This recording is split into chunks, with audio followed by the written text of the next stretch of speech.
Pontificia Universidad Católica del Ecuador. Cedi Barra. Introducción al Derecho Penal. Autores: Aguilar Anthony, Andrade Diego, Angamarca Fernanda y Anrango Alexander. Teorías de la pena y límites al jus puniendi desde el Estado democrático. Y hace más de un siglo que von Lins definió al derecho penal como el conjunto de reglas jurídicas establecidas por el Estado que asocian el crimen como hecho y a la pena como legítima consecuencia. Pero tal noción presenta objeciones no muy relevantes, ya que resulta ambiguo hablar de reglas jurídicas, por lo que es preferible referirse a normas o prescripciones, ya que el derecho no solo está integrado por normas, sino también por valoraciones y principios. No obstante, el concepto de von Lins resulta hoy insuficiente, debido a que se hace referencia a las penas y a partir del siglo XX ya se incorporan las medidas de seguridad. Es por este motivo y otros que se da una nueva definición del derecho penal, refiriéndose a este como el sector del ordenamiento jurídico compuesto por normas positivizadas mediante una ley que protegen valores fundamentales para el individuo y la comunidad, normas que además regulan el poder punitivo del Estado y le atribuyen la facultad de imponer penas, medidas de seguridad y consecuencias accesorias.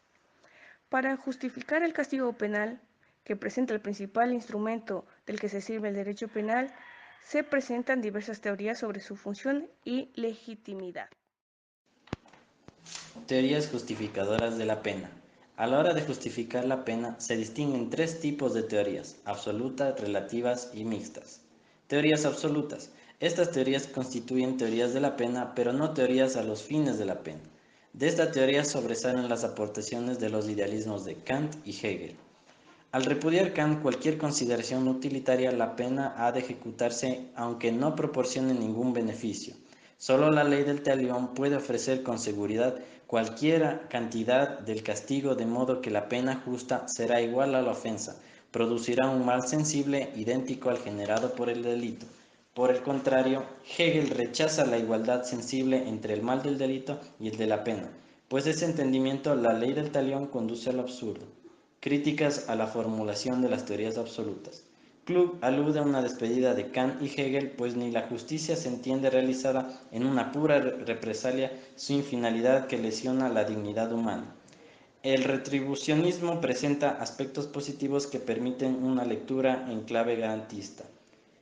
Puig nos dice que la ciencia penal y las legislaciones siempre han atribuido a la pena fines sociales de prevención trascendentes a la sola función de realización de la justicia en sí misma. Ideológicamente hay que añadir el trasfondo religioso de las teorías absolutas que le dan delimitación que debe existir. Teorías relativas. Justifican el castigo sobre la base, su utilidad también se las denomina teorías utilitarias y ponen el acento a los fines de la pena. Aquí encontramos dos tipos de presiones generales. Teoría preventivo especial de von Lins. La pena correcta es la justa, la necesaria, pues la pena se impone para la intimidación de los delincuentes no necesitados de corrección, de los criminales que son incorregibles. Prevención general negativa de Bentham. Menciona que el fin de las penas es la prevención, lo cual es justificado por su utilidad preventiva a través de la amenaza de la pena. Mientras que Feuerbach sostiene que el fin de la pena es la intimidación como ofensores ante la violación de derecho, pues la pena poseería una finalidad intimidadora. Prevención general positiva. Se distinguen entre la fundamentadora, que consiste que la prevención general integra el fundamento de la pena, por lo que sustituye a la culpabilidad, y la limitadora, que únicamente pretende limitar las consecuencias excesivas de la pena. Prevención general positiva fundamental de Jacob.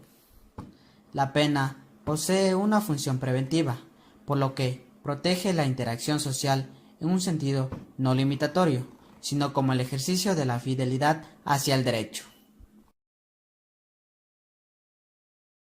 Críticas a las teorías relativas. La instrumentalización del hombre conduce a atentar en contra de la dignidad humana. El hecho de Castigar a alguien por lo que hace, sino para que los demás no delincan, contradice la consideración kantiana del hombre como un fin de sí mismo. Críticas a las teorías relativas, juristas alemanes, Jacobs y Roxin. Insuficiencias axiológicas y autolimitantes. Estas atentan contra la dignidad humana, pues estas han de instrumentalizar al ser humano. De igual forma, Luzón Peña sostiene que la prevención general requiere de la proporcionalidad entre la gravedad de la pena y del hecho. Deficiencias de la prevención general negativa. No todos los criminales dejan de cometer crímenes por miedo a la sanción, y estos, al atacar bienes jurídicos como la vida, comprometen la eficacia disuasoria. De igual manera, las personas se disuaden no por la gravedad que presenta una pena, sino más bien por la certeza y seguridad del castigo, así como la eficacia del sistema. De ahí tenemos que la crítica a la prevención general positiva de Jacob nos dice que carece de sentido crítico, pues al desvincular al delito de su función protectora de los bienes jurídicos y al anclarla como una deslealtad al derecho, la pena se privatiza de las garantías constitucionales. Defectos de la prevención especial. Este tipo de prevención deja a la persona a cargo del poder estatal, el mismo que es proclive a ser excesivo, pues no concibe que es en base a la culpabilidad que se fundamentan y se limitan las penas. Teorías mixtas. Buscan subsanar las teorías relativas y las absolutas. Se fundan a través de la teoría dialéctica de Roxin. Tiene tres fases: la legislativa, la judicial y la ejecutiva. La legislativa es aquella abstracta, la cual justifica su utilidad en cuanto protege los bienes jurídicos. Luego viene la fase denominada judicial, la misma que igualmente toma en cuenta la prevención general. Y por último, la fase que es conocida como ejecutiva, la cual hace referencia a una prevención especial que es perseguida por la pena.